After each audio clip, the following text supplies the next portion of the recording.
always have found a different way to win, because Southampton came here with 4 up top who pushed on at City and said, try and beat the press if you can. Well, City had a little tactical tweak.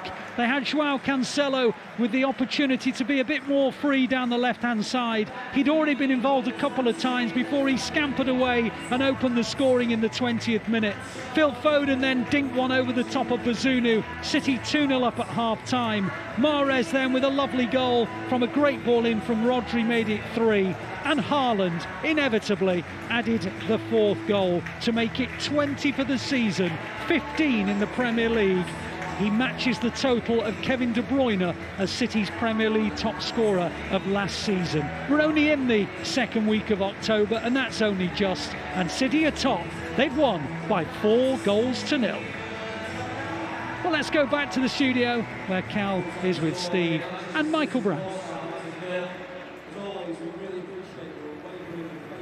Smiles all around the Etihad Stadium and here in the Matchday live studio. Welcome back full-time at the Etihad, and it finished Manchester City 4, Southampton 0. We are top of the Premier League, of course, though Arsenal game in hand. They play Liverpool tomorrow. Stephen McInerney and Michael Brown alongside me. Stephen, we said at half-time it was another good day at the office, and the second half it was the same again. More of the same, more beautiful football, more academy prospects, more goals. Yeah, absolute dream territory today. I loved it. I thought City were really impressive. We got the win. We got, Haaland got his goal, of course, as well, which he would have been wanted. And we saw loads of lovely little talking points once again. And at the moment, I'm just loving being a Blue. It's so much fun every single week, Al. I'm feeling a little bit cheated. Haaland only 1 goal. I know, what's he doing? Not 5. Not 5. No, you were close on your production, though. Cancelo in the FPL team. Yeah, no, I mean, we were saying, you didn't make him captain, did you? I didn't know, but... Thank for that, because, I mean, knowing you, that was something that you had up your sleeve. But if you do have Cancelo in, you're happy. I'm sure most people had Haaland captain as well, so at least he got his goal. But there were some great standout performances all around. I mean, Cancelo, I think, deservedly got man of the match here in the Etihad Stadium. But once again, the quality on the pitch, Michael's insane. Yeah, do you know when I think you're a full-back and you're getting into areas that you possibly shouldn't go and get a goal? Some great sort of crosses, some great play as well in tight areas. So it wasn't just him. I think it was an overall total domination from the team. You look how everybody played their roles. I don't want to really just give individuals the credit. I thought it was a proper team performance. Yeah. And this was a team, obviously, with Kevin De Bruyne getting assists, going forward. Erling Haaland missing a couple of chances. It could have been so much more. Phil Foden, excellent times. Rodri good in possession. We've seen a different formation back. We can carry on, keep talking about how good this team was, and it was today. And the substitutes that were being used can come on. Youngsters, a great blend. And I think we're really pleased with a clean sheet. I think that'll be something that you take as a positive. When you win comfortably, what things can you look at?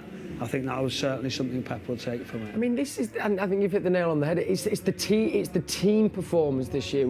That just seems to be standing out more than ever. We're having great individual displays, but when you're coming up against a team of 11 that are playing to that standard and so cohesive, it's almost unplayable, isn't it? It really is. We know the quality City have got, but you can see over the past few weeks in particular, like Pep, as he does, he looks at how the team develops in the shape early on in the season, and he starts to really hone it, and you can see the results right now. Like, this team look ultra focused, and all the little triangles and the movements and the interchanges, they're coming back into the team. At the start, I think we were a little bit more individual brilliance led, with Haaland and KDB have been amazing, but right now it's a real cohesive unit, and the way that they're moving the balls, and I'm loving seeing those little intricate kind of link-up plays, and we're seeing everyone come into the best form at the moment. Everyone, there's hardly a single player on the pitch that isn't giving it at least 7, 8 out of 10 at the moment, and it's quite frightening for our rivals. But as a City fan, I love it, man. But did you feel like they had to get into the flow a little bit? Early on in the season where you come in, you think in pre-season was very disjointed. Sure, yeah. And there's a couple of things you've seen, international breaks, seen people just getting up to speed, and I think once City have got that and understand the roles and where they should go, and new players adapting. I think we're missing players. We've just seen Calvin Phillips. Yeah. He's obviously long-term. Just seen John Stones as well. He's still injured there. So what I'm saying is it's great signs for the squad, and people. I just think the last few weeks is how will City do? Yeah, great side. And all of a sudden it's just gone into a major fear factor yet again. Yes. And I don't think it's just the Premier League. I think it's Europe. So I think it's it's been a really good few weeks. Do you feel, when we'll bring you all the highlights from the game in just a second, do you feel though as well, because I agree with you, it felt like a slow start and we were getting wins when we weren't arguably at our best, but I'm still looking at that, and maybe the first 45 minutes against United, but that we've still got another gear or two that we can go to. I think that's what's You think that because you see unbelievable sort of plays, don't you, within it? But to play like that for such a long period of time, it's near enough impossible. That's what Pep Guardiola is trying to get to. Do you know, I don't think there's any ceiling with him where he says, well, we're there. He always thinks there's that improvement for longer periods, and that's not going to change at this football club, and that's what we're all witnessing now. It was funny, as I just went outside, I listened to a few comments about, oh, it's now funny that if someone misses a chance, and everyone's high, aren't they, and thinking, well, we score all the time. And it's just, I mean, we are being unbelievably spoilt, especially at the stadium. I mean, it's an absolute privilege and joy to be able to come and watch City, and I think anyone who ever gets the chance, if you get the chance, you have to come see it for yourself at the Etihad Stadium. Let's get into the goals then. There's 4 of them to talk about. We begin in the first half, and it was the goal scorer and also assist provider, man of the match, Joao Cancelo, Steve, and it was a great performance, but a beautifully well taken first goal. Yeah, I mean, it's just wonderful football, isn't it, really? Sometimes you've got to kind of just appreciate when you're watching magic, and someone at the very peak of their powers. And Cancelo is a guy who revels in being different, you know. He's a right-footed left-back wearing the number 7 shirt, and there's not many people are capable of doing what he did today, given those circumstances. But that's Cancelo in a nutshell, you know. Can go this way or that way, using his weaker foot to score. Just pure quality, and he wanted it as well. And that sounds really basic, but you could tell he wanted that. He ran with such purpose at the defender. It looked simple, and maybe the defending wasn't the best, but you know, you've got to buy the ticket to win the lottery, so to speak. And he ran at the defender, beat him, and a lovely finish with his weaker foot into the bottom corner. Left foot. Then to make it 2, it's one of our own. Was the chance that was being sung from the stands. Phil Foden, another great display as well. One of the first to be taken off, but a beautifully taken goal as well, wasn't it? It was a great taken goal, and he's getting better in those tighter situations. He's finishing more opportunities than he was before. So that tells you he's gaining that experience, where to put the ball, timing, delay, whatever that may be. But under that pressure, it was a real quality finish. Just to have that little dink, top goal again, and it's just another performance, another step forward. He's coming off. Everybody just sort of saying, "What's this kid got? Where's the ending for him?" Yeah. I mean, it's brilliant to see. As you talk about a player coming through the academy, that's been the topic today. Yeah. And Phil Foden tells you everything. That's it. And then we moved into the second half, and I think, Michael, actually, you said, you know, it's important. 2-0's a precarious scoreline. It was important to start strong, and Mahrez had a couple chances or given it a go in the first half, and then third time lucky, he got his goal, didn't he? Yeah, I was really pleased for Riyad, because you're looking, he's getting a bit frustrated. He talked about that run of coming back into the team and actually getting a few games, a run of it.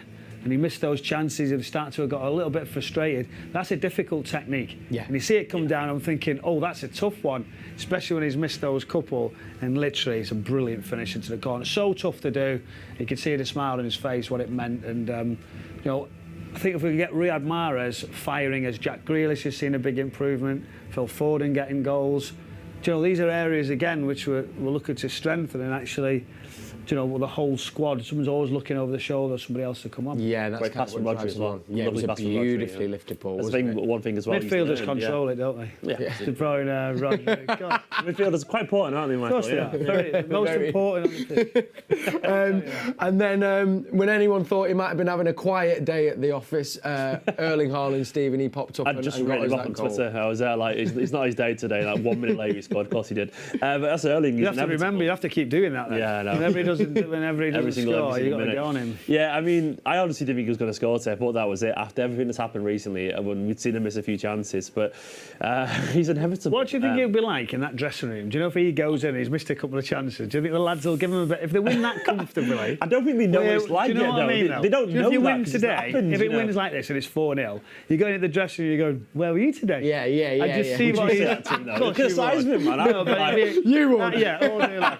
It'd be a great conversation, wouldn't it? You'd be like that. Any chance? Where did you go today? Have you been shopping or where have you been? Do you know what? And he'd be like itching. He'd be like, you could see. The thing is, because I think even my younger brother, he turned to me and was like, you can see it on his face. He's fuming when he doesn't score, you know, which is what you want to see in your striker, though, isn't it? Yeah, Cole Palmer at the end, he had a shot near post. He didn't put it across, and if he hadn't scored, imagine. I know. If he hadn't scored and Cole Palmer takes it from post. He didn't play that well today, Erling, but that's fine. You know, once again, you know, he's a flawed person. Did he play any different to normal?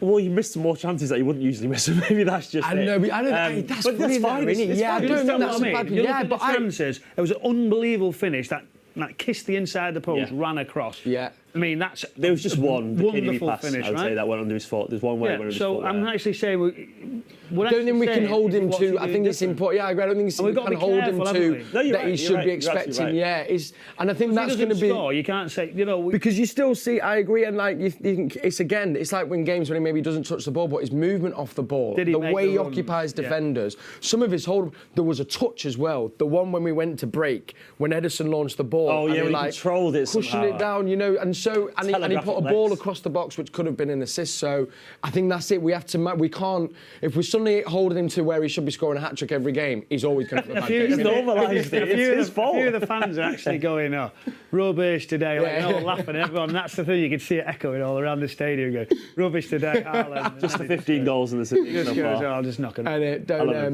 don't mind him. Also, of course, we've been speaking a lot about youth today. There was a tweet that came in saying that from a City fan saying they really enjoyed Bazuna, who of course we sold over to Southampton in the summer. He said, I'd love to see him maybe back at City in a few years. I mean, he conceded 4, but I think if it hadn't been for him, it could have been maybe 6 or 7. It could have been more, but we've seen that in the week as well, didn't we? Where City create that many chances that the goalkeeper can look good here. Yes, yeah. It was great for him to come back. I'm not trying to dilute it a little bit, but we've seen against Copenhagen, goalkeeper was amazing. Yes, I think you're under that much pressure that for a goalkeeper, you're going to make some good saves. Yeah. Some of the young City players as well, we were treated to. I mean, Cole Palmer came on, great to see him more or less get 25 minutes or so. I mean, his feet technically are just unbelievable. Some of the touches, and there was one where I think he sent 3 Southampton players to the shop in one little He's turn. ready. We had Rico Lewis come on as a right back, but Pep put him in at centre mid, and he looked comfortable there. Once again, great for the academy, Stephen. To be honest, I don't think there's many better, seals of approval than being brought on in midfield as a right back for Guardiola team, because that's the position he values more than anything. Centre midfielders, once again, the most important. But that was great for Rico to get on, get more minutes. I mentioned this on the radio about where Gomez went to centre midfield. Yeah. And do you know what I got thrown at me? What? Well, that's where they play anyway. Yeah, they do, yeah. And I sort of went, well, I get your point, but it's still full back into centre midfield. I do think it is a seal of approval, though, because obviously he has to trust the player to do that. And Rico coming on for Bernardo and playing there after the other day at 17 years old, it was great. And I thought Cole, you could see in Cole Palmer's, in general confidence from his cameo the other day, which was so impressive. He looked a couple of touches where he controlled it, dinked it over Southampton defenders as he was rushing to him. He looked so ready to explode and announce himself on the world stage, Cole Palmer, and it's great. I mean, the one thing about this 5 substitution thing, which has been divisive, is we're lucky as City fans. We're getting to see young players like Rico Lewis and Cole Palmer get on every single week at the moment. Yeah.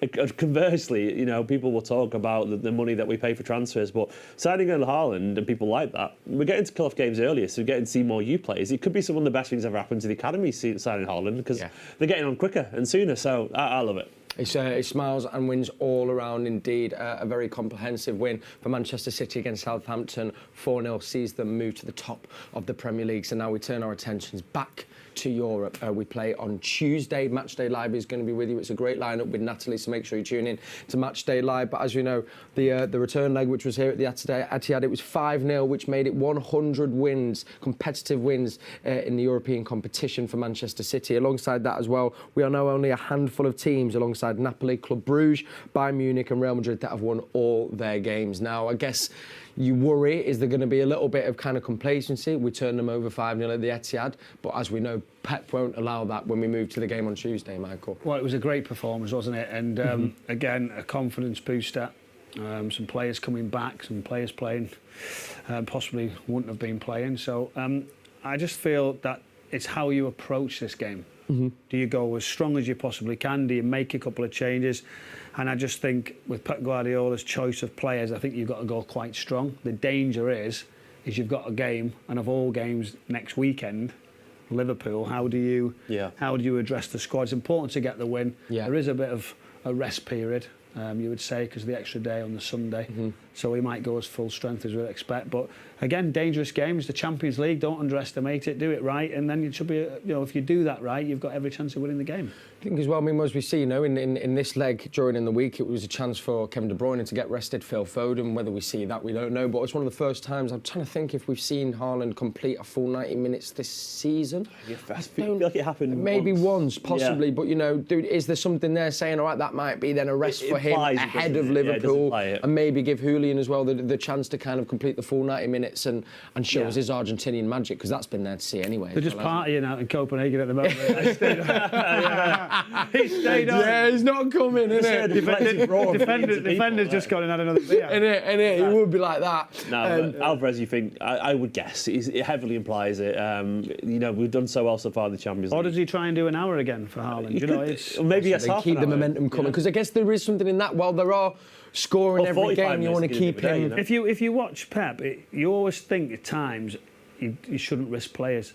And I've been wrong so many occasions, whether it be Champions League or league games, where you think City have won the league, but then the Champions League's more important in your eyes. And still on that Saturday's game, before the Champions League big one, he'll still play a lot of those players. And you're like thinking, surely not. Leave them, don't train, don't do anything. It's all about rhythm, isn't it, Guardiola? That's what he loves, So it will be. Listen, we're going to see a couple of changes from today. Of course. But I don't know if we're going to see a huge amount. Because of how he sets up in games, and we might see it different. Indeed. Well, gents, absolute pleasure and treat as always. Big week ahead of football. So it is an earlier kick-off time on Tuesday night, 5:45, as we take part in our away leg against Copenhagen.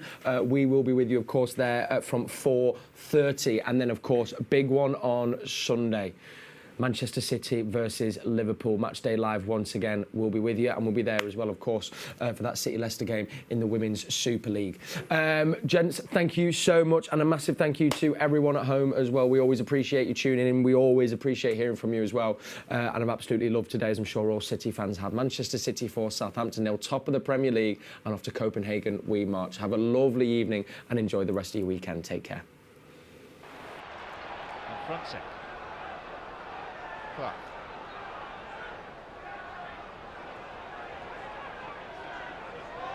Clancy will try and beat his man, and suddenly space opens up. Still King Clancy inside the penalty area. This will be a fantastic goal. Oh, that's mesmeric. It's sublime, and it's typically Georgi King Clancy. A footballing moment of treasure. One that in the minds of the 20,000 plus present at Main Road will forever be etched in the memory.